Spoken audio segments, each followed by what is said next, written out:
Okay, so we'll see if. Okay, my voice is back to working. I found the sword familiar that threw me for a loop. By the way, I think this is a cool touch in this room. The weather's random. It could be clear, it could be foggy, or it could be rainy.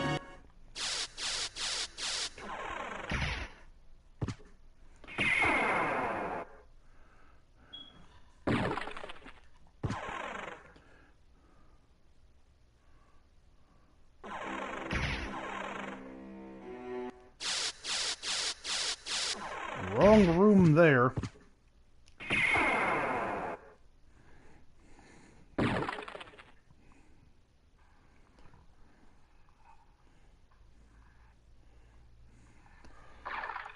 But yeah.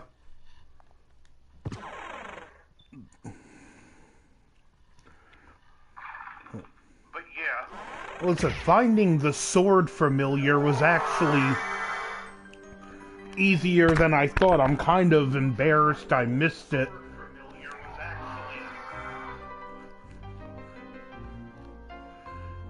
So, rather than it not being in its original place, because I didn't know this version had two familiars that were not in the original version.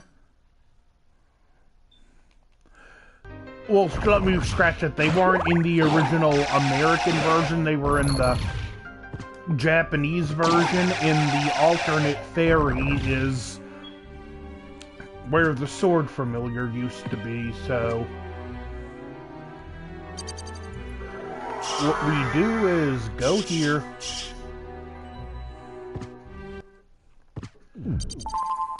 save,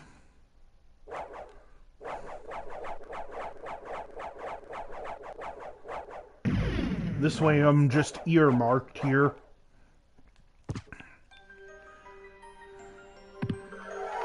And drop down and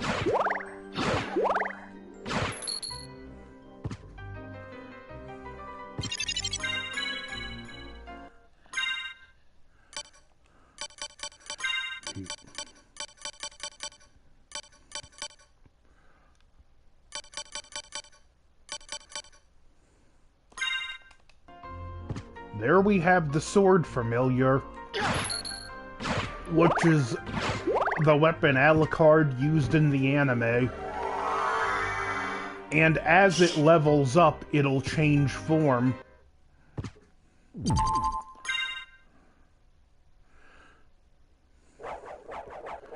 Plus, when you max level the sword familiar, you actually get a weapon for your trouble.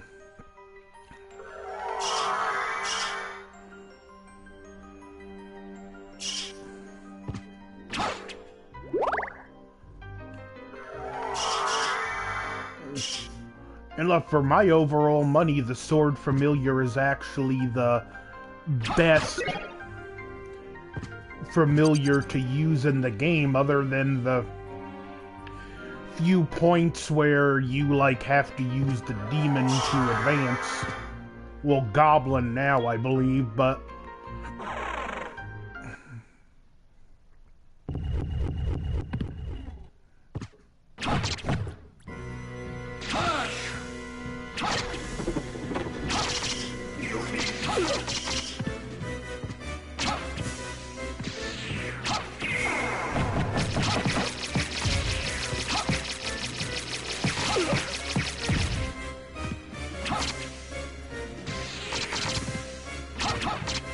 this could be... This guy here is potentially one of the more challenging regular castle bosses.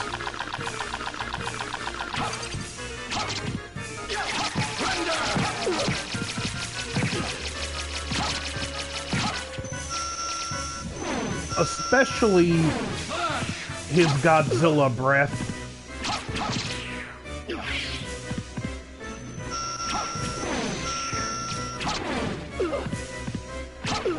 It has a really wide arc.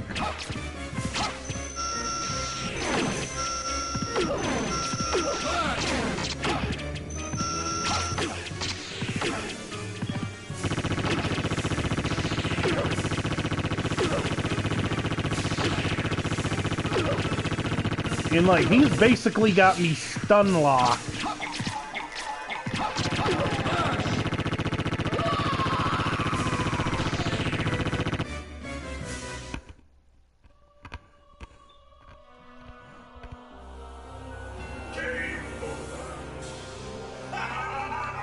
This one is actually harder.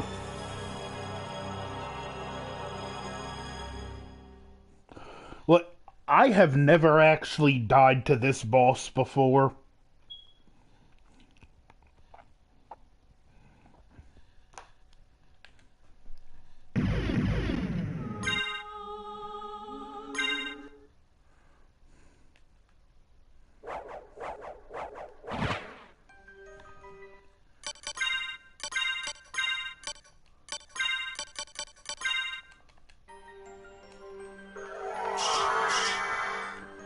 And the thing is, I normally do use the two-handed weapons on him, even though I believe the Holy Rod here actually does a good bit of damage.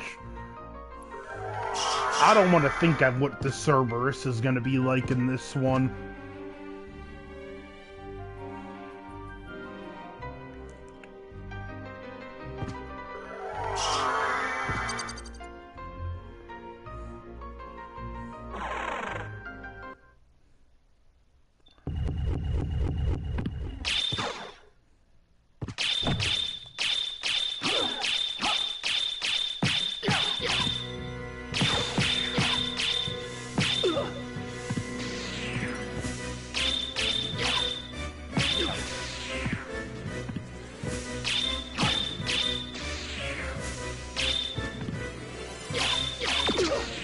This guy, I believe, is basically supposed to be a vampire.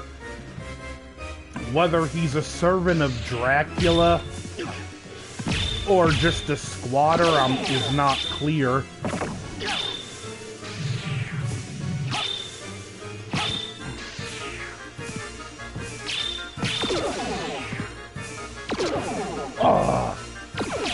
He even feels like he fires that more rapidly. Funny, he actually behaves similarly to how Dracula fights.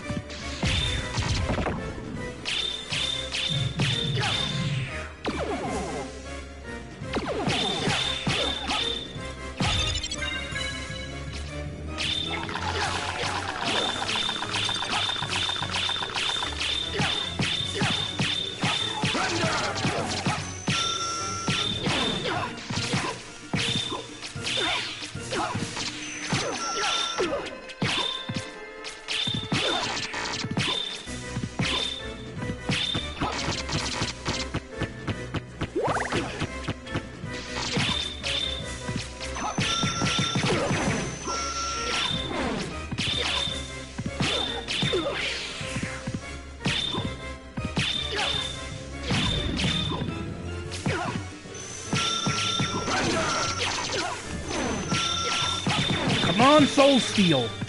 Spirit Summon 1.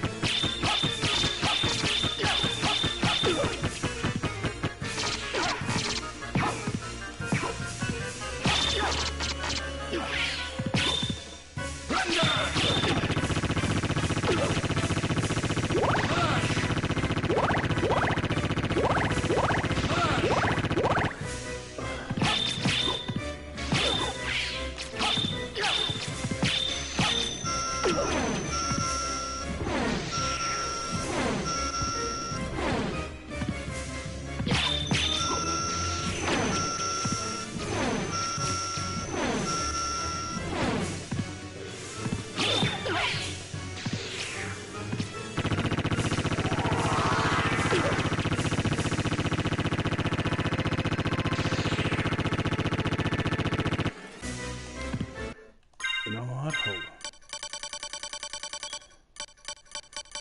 Might have to use a different strategy on him.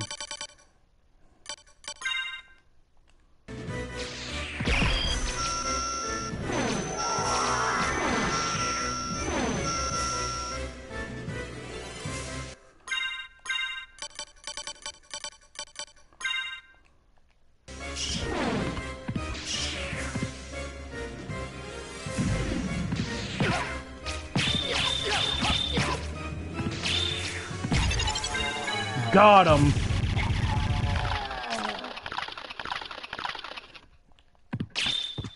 Things got hairy there for a minute.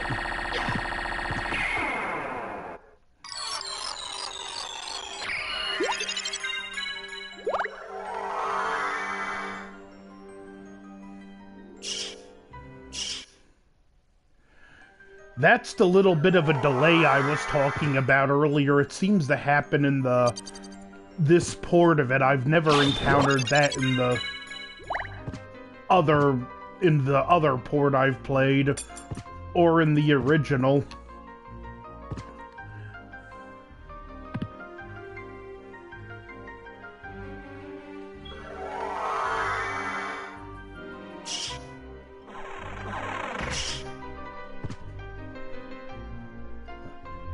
Let's see, familiars. Sword still at level 1.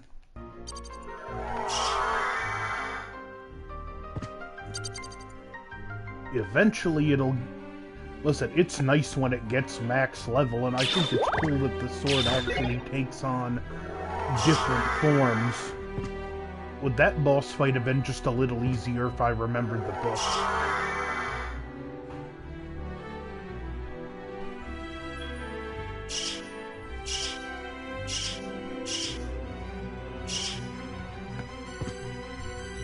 Now I can get the...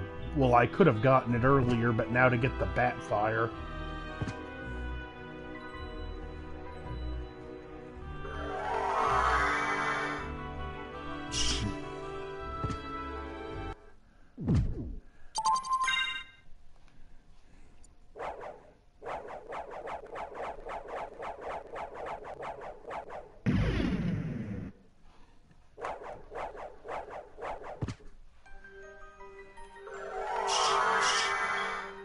And to get some levels on the sword familiar.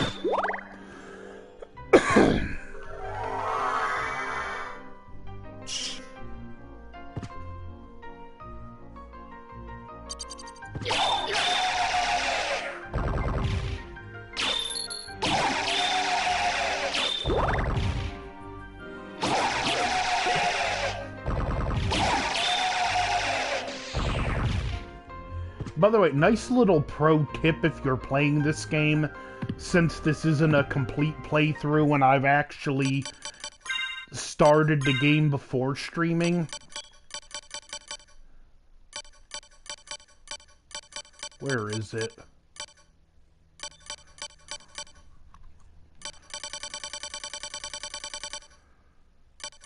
Try... this here...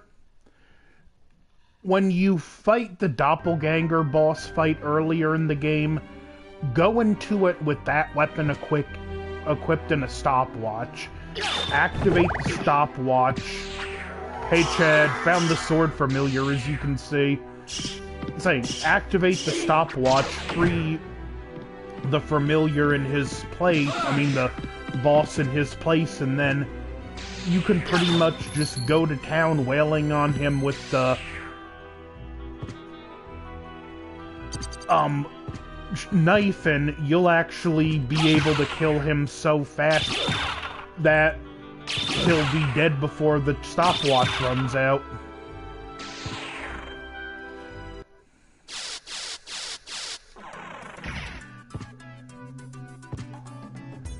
Doing another stream when the first one was rough on my voice.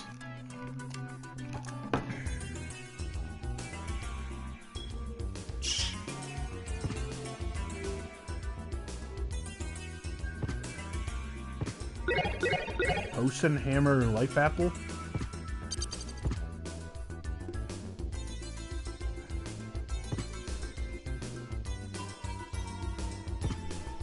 And if I bingo!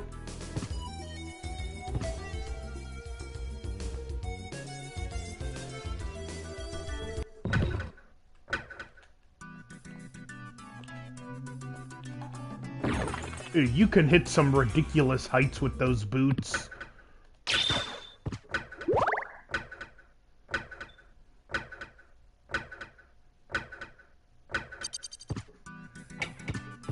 Yeah, I love Fallout 4. I've played multiple files on my Xbox One. I should probably pick up that one and Skyrim while they're still available on the PlayStation Marketplace. Both those games are worth a double dip, so... I know a lot of people don't like the more watered-down elements of Fallout 4, but I think it's the most immersive out of all of them as far as the open world goes. And although I think the community building needed a little more work, for the most part I like it. It is, but isn't. It's a little bit more of a janky game in places. And it wasn't totally finished. Like, they didn't, from what I understand, they didn't have time to program the post-game. So when you beat the game, you wind up back before the final battle.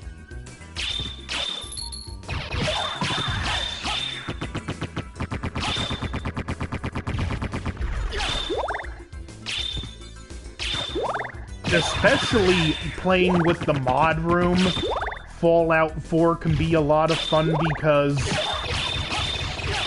it just gives you unlimited resources anytime you want, so you can go absolutely hog wild with settlement building and robot building. Because of the Automatron DLC, and I like the fact that you can, like, build your own robot security force for the community.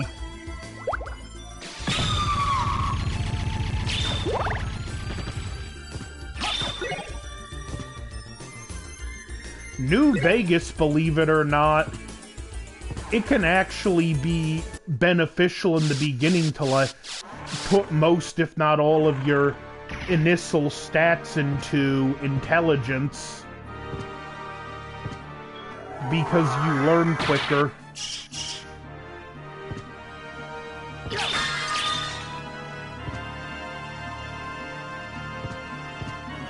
My biggest and it's nowhere near as bad as it was in Fallout 4, but the, what was I gonna say? Yeah, the DLC's worth it. All the DLC makes the game just a lot more fun and immersive.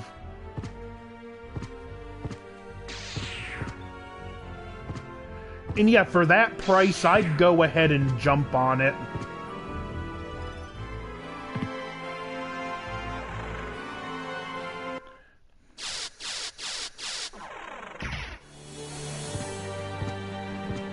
Far Harbor is for my money, the best of the DLCs, with the exception of this memory mission.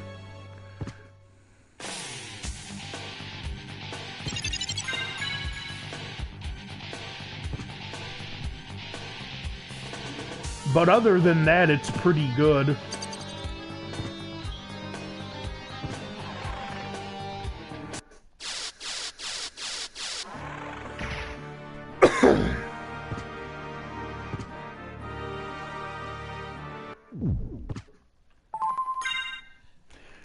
Like I was saying, though, the weapons breaking in Fallout 4 and New Vegas, that gripes me in both games, but it's a lot more tolerable on New Vegas.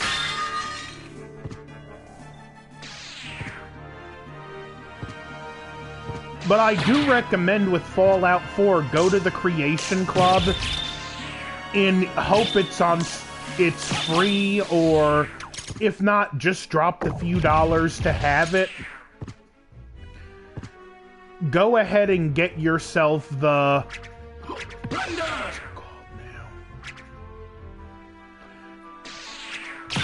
Go ahead and get yourself some Creation Club points.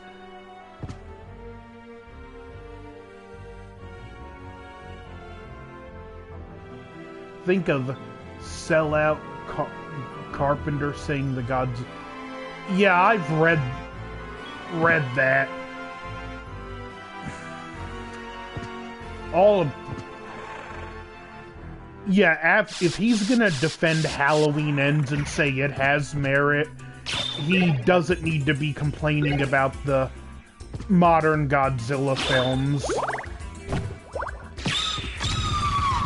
And there's room for both depictions of Godzilla. But I was saying with Fallout 4, drop a few dollars on the Creation Club and at bare minimal, get the Skyrim short sword. I mean, steel sword. You'll be glad you have it. It's the best melee weapon in the game. There's an axe you can get, but it's kind of awkward to wield.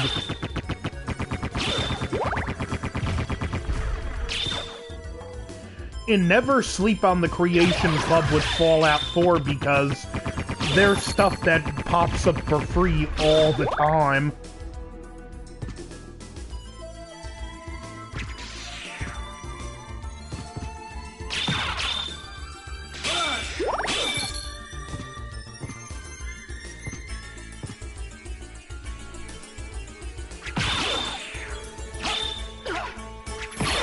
And like the Creation Club, if you get the Skyrim Steel Sword, you also get the helm, the Dragonborn helmet butt. The sword has 3 upgrades. You can irradiate the blade, you can electrify it, or irradiate, electrify, or you can sharpen it. I'd recommend just going for the sharpening because it makes it so much more powerful.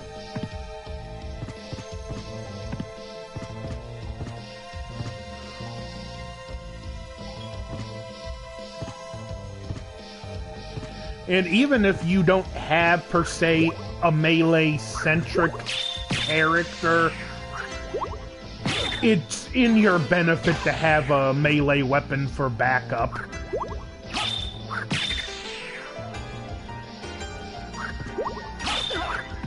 And that steel sword is pretty easy to get.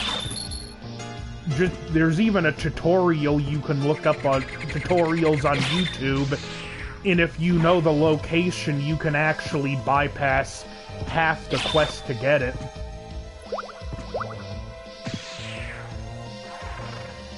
Oh, the dreaded catacombs.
Oh, this ain't going well.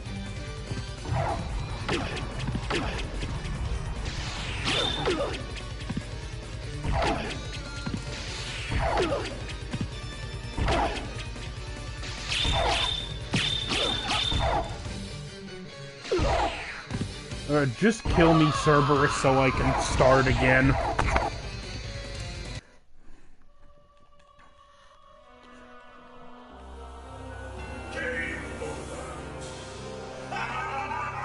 Okay, game, you don't have to rub it in.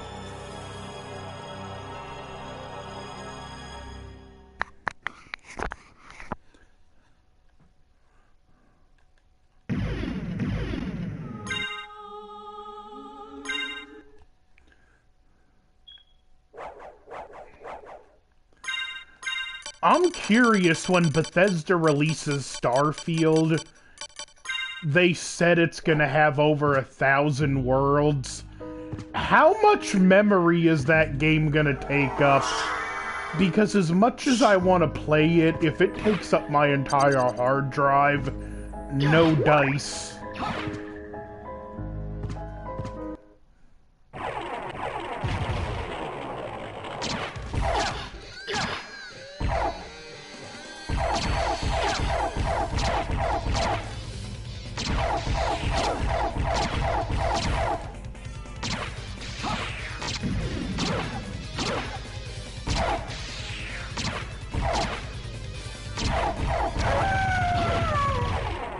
Wow, that was easy.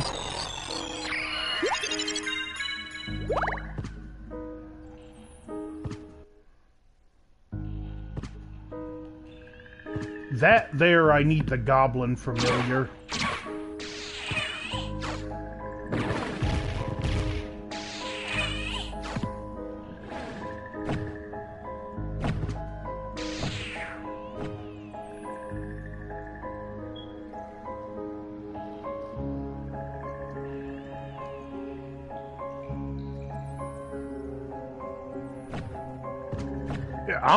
I am curious to see how they're gonna implement that, but I do like the whole customize your own starship in that game.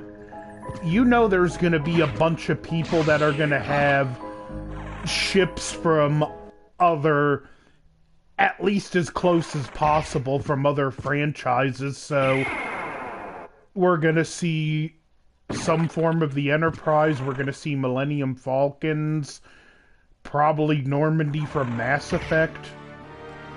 So that, at the very least, I look forward to seeing what the community does with it.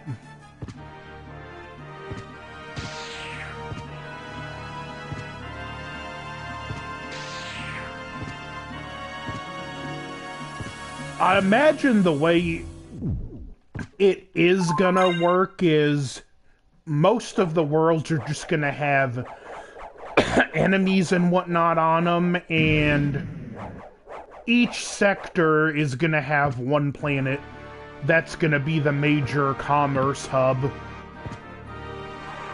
and you'll probably just encounter the odd small settlement here or there on some of the other worlds.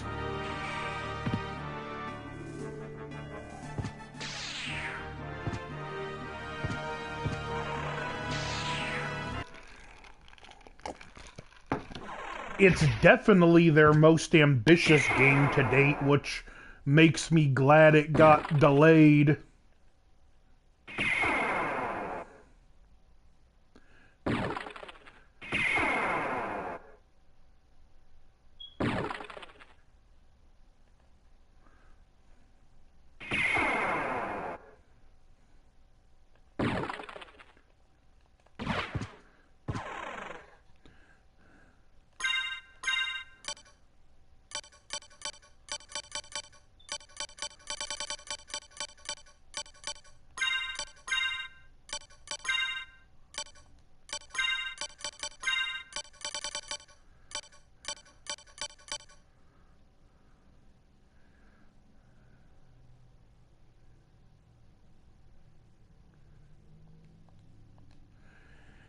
Yeah, but at the same time, you can't win them.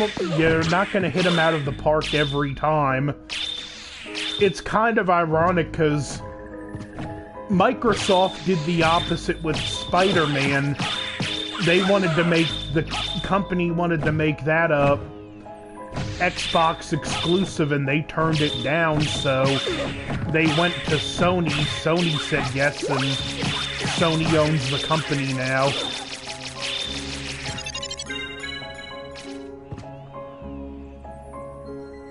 Render!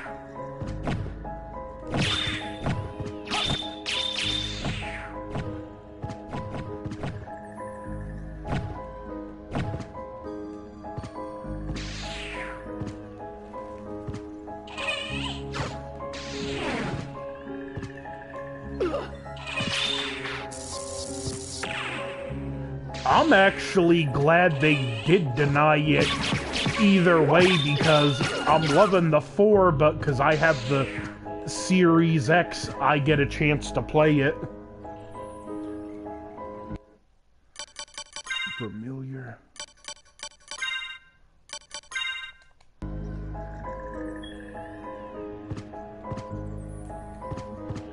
Come on, do the thing.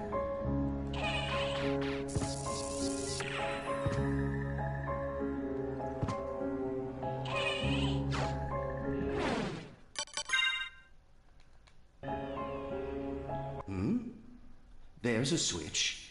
Perhaps I should press it. I typically do the good runs.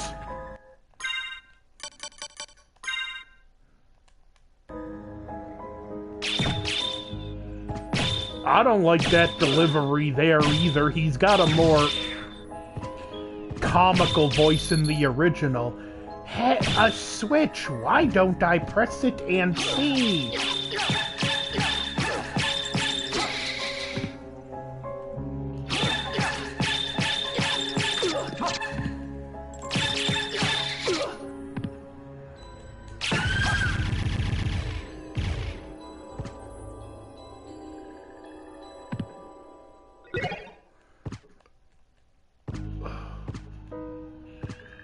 That's a pretty useful but risky item I just picked up.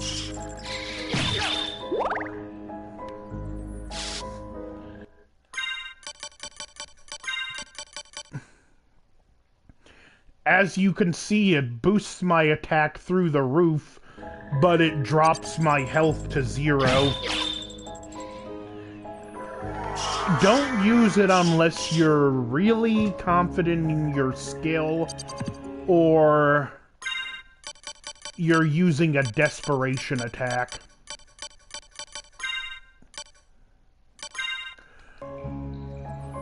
Which there have been times that item has saved my skin with a desperation move.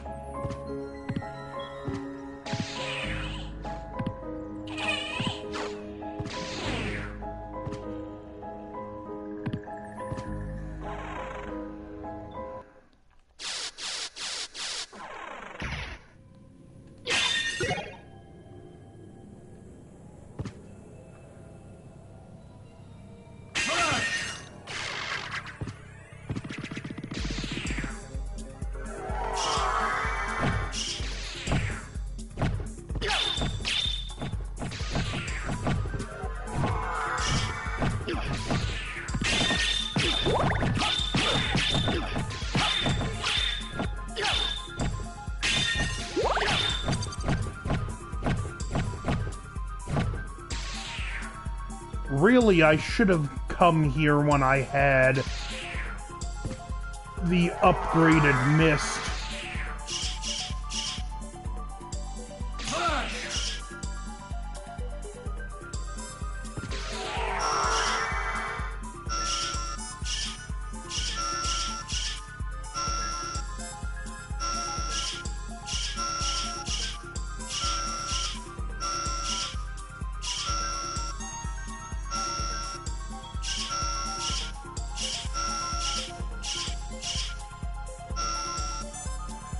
Nerve-wracking part of the game. One mistake and you don't get a chance to recover. Fortunately, provided the developers haven't pulled a fast one,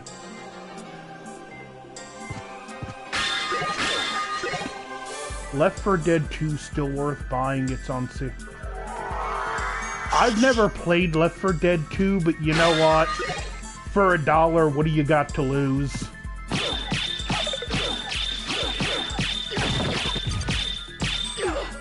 That's kind of a funny touch there. The skeleton, the cannon dies and he runs off.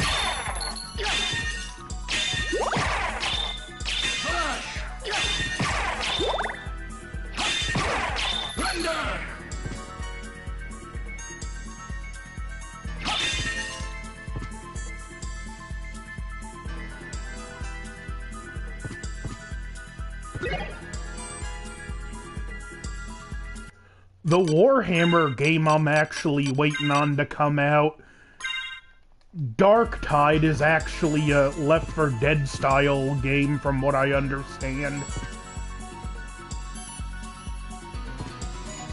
I wish it would at least come back out for pre-order on the console since the delay.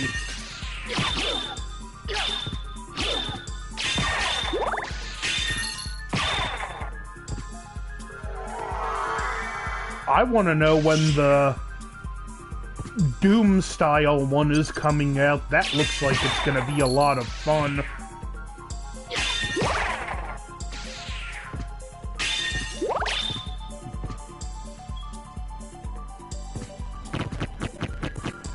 But of course that has to be an Ultramarine game. The Ultramarine hate isn't what it used to be, but the fact that whenever there's a game like this comes out, the Ultramarines are always the go-to isn't exactly enduring them to fans' DW.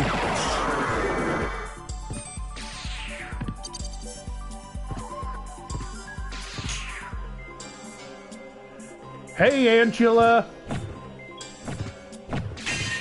Yeah, I decided to play around with the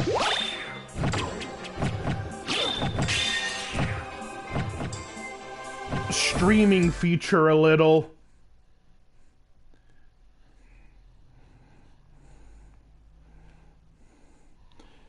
Hold on a second.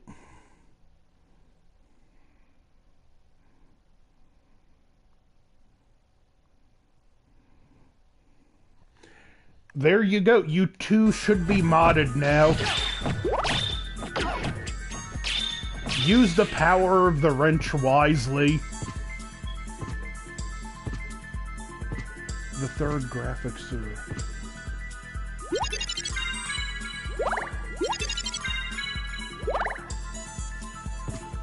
like the 3D third graphics are chippy but good. It looks both flat and 3D.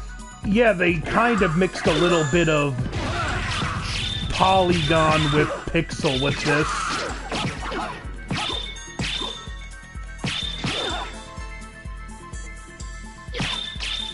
I'm not gonna spoil it in case Lethal watches this later, Angela, but I was playing some of God of War 2015. I got into this room. You're gonna flip when you see it. There's so much there.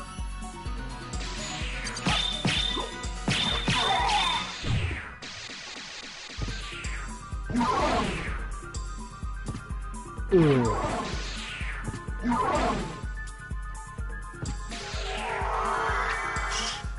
The deadly yo-yo guy.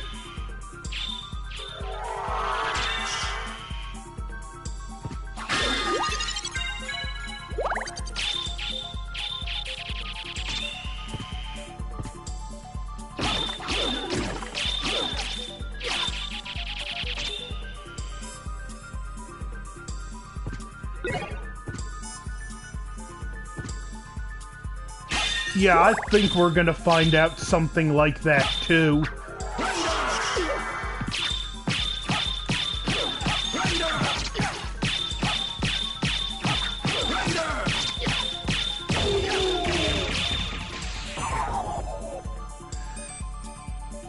I don't know why, but it's not gonna surprise me if the sun turns out to be Loki.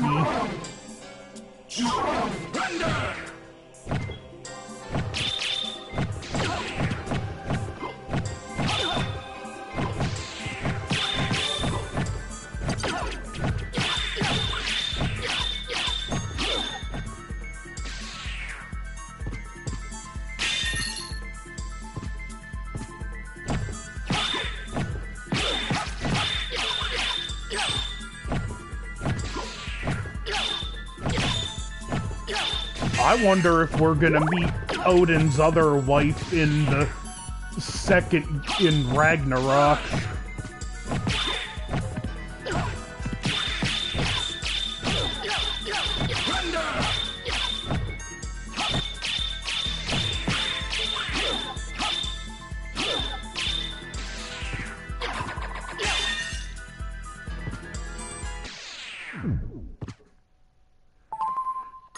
Wasn't there also Frigga or something like that?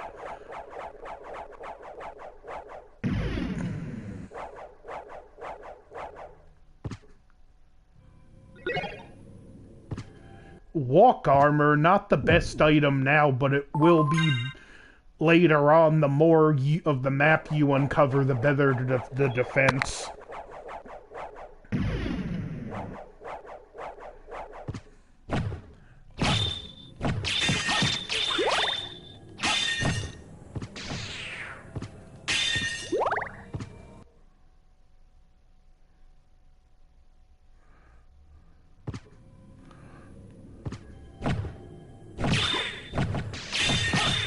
I wonder what's gonna happen with Freya after the next encounter with Baldur. If Kratos has to put her down, she's not gonna take it too kindly. Or maybe she'll just be like, no, you were just a tool. This is Odin's fault for what he turned him into.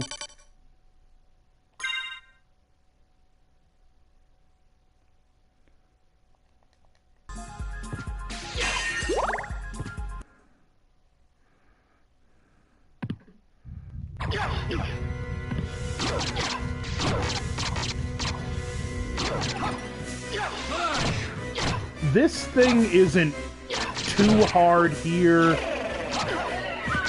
provided you don't shoot yourself in the foot with him.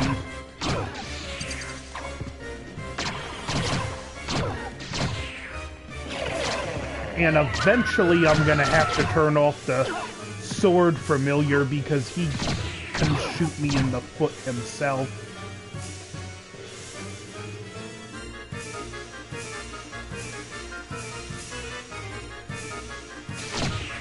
Yeah, at least in 2018, he's, making a legitimate effort to be a better person.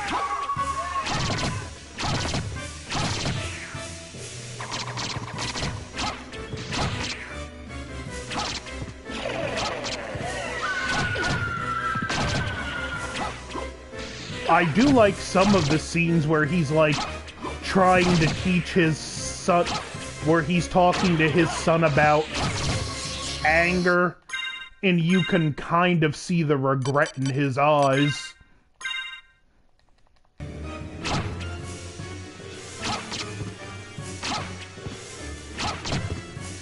This one, why you have to be careful not to shoot yourself in the foot if you destroy all the dead bodies around him. He just does a lot more energy attacks, and he's very hard to dodge, where if you do it this way, you limit his attacks.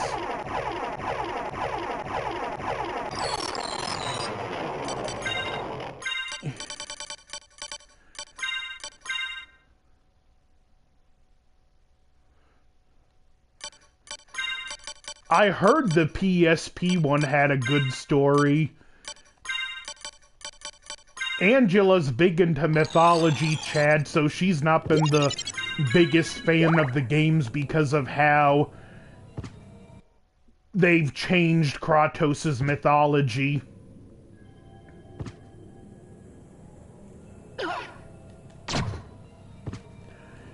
Again, I'm not gonna spoil it, but there is a great little moment coming up in one of Lethal's next streams that has to do with him and something found.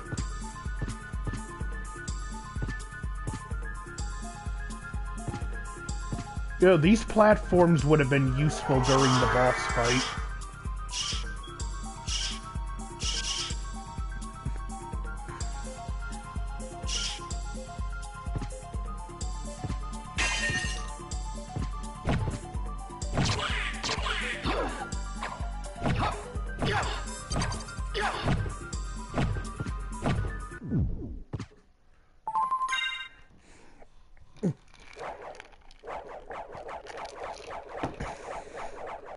what actually influenced the direction of 2018's story, the head developer recently became a father, and becoming a father and how it changed how he viewed the world actually influenced his direction for the game.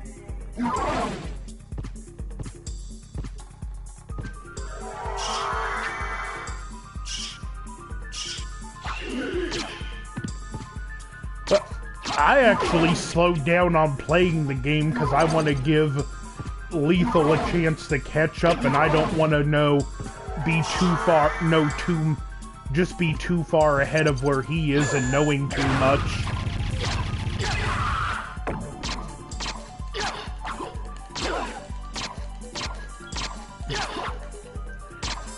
All I'm gonna say, within the next couple streams, business is really gonna pick up.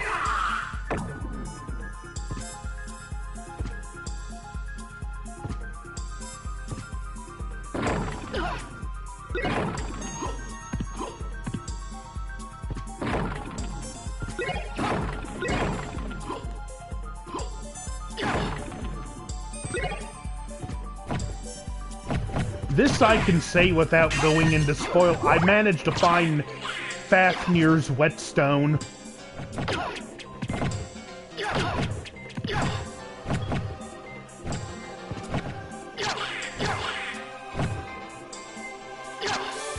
I don't think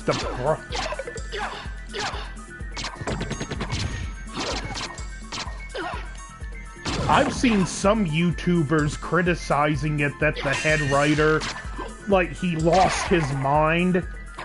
And I'm like, yeah, I'm not even a dad, and I know that's gonna completely change your perspective.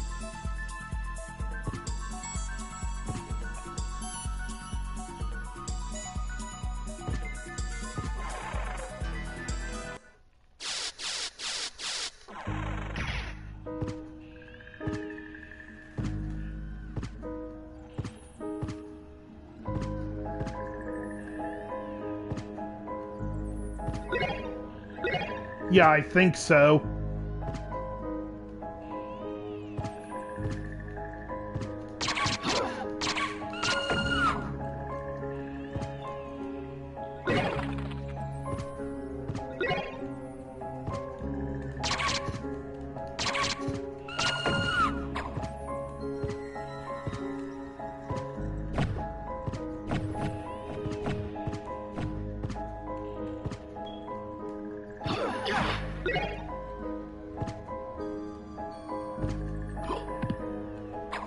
I wonder if it's gonna be where we get a passing of the torch and, like, Atreus is gonna take over the mantle of the series.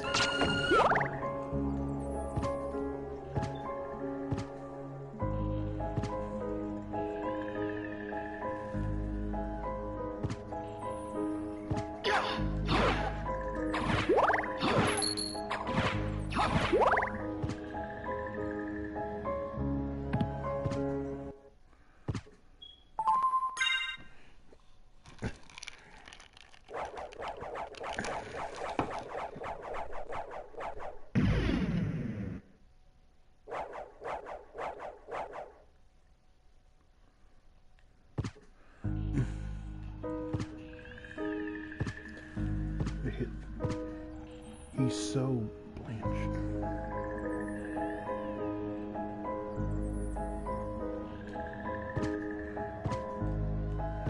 It is kind of cool how the first 3 games was just a Lethal temper tantrum, and how he's grown now. I do hope we get to see something like that, Angela.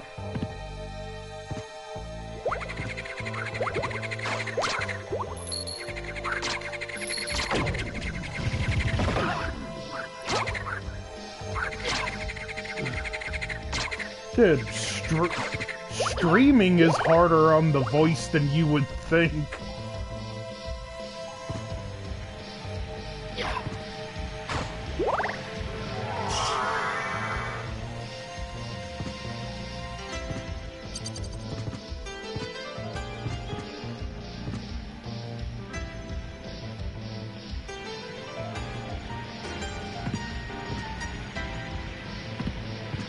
I actually, I find the, like, Norse mythology pantheon a little more interesting than the Greek, but I do find it interesting how they're both representative of the cultures they came from.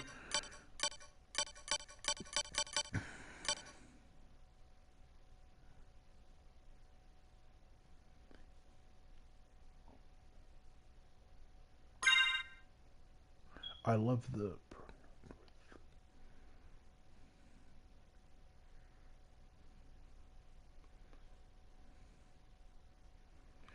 I love the new...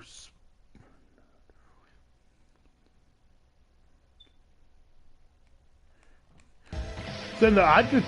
What I think's interesting when you compare, like, the Greek and Roman pantheon. I mean, not the Norse and Greek. Where the Greek had a more diverse type of culture. There was, and whatnot, the Norse mythology was more birthed out of a clearly warrior culture.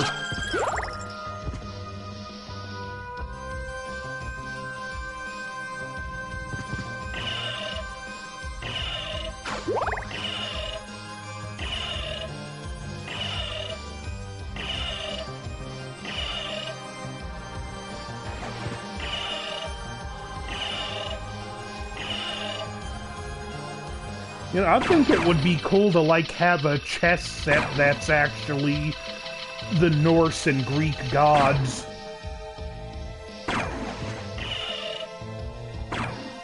I like how sometimes even the Norse gods back down from godness.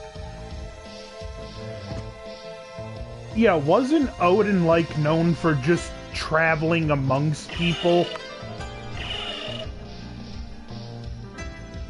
Because I know, like, he was part of the inspiration for Gandalf and the Hobbit and the Lord of the Rings. His nickname of the Grey Traveler was inspired from Odin.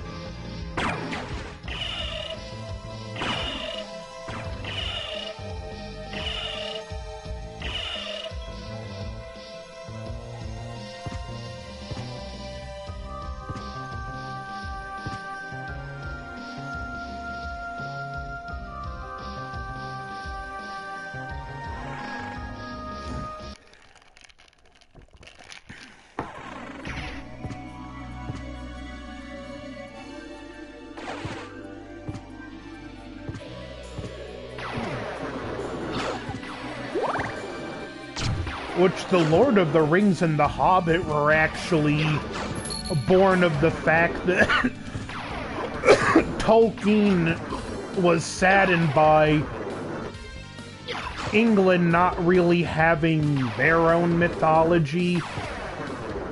Even King Arthur was kind of an amalgamation of sources, most of them French.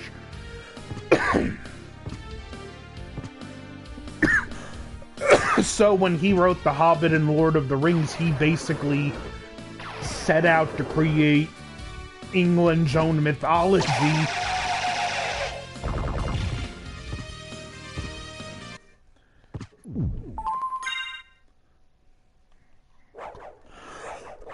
Well, it's been fun chatting, Angela, but my voice is getting a little tired here, so Rings of Power just needs about 18 in. Yeah. Or just to do the Silmarillion, but my voice is getting My voice is getting tired, so I'm gonna hop off here. You two have a good evening.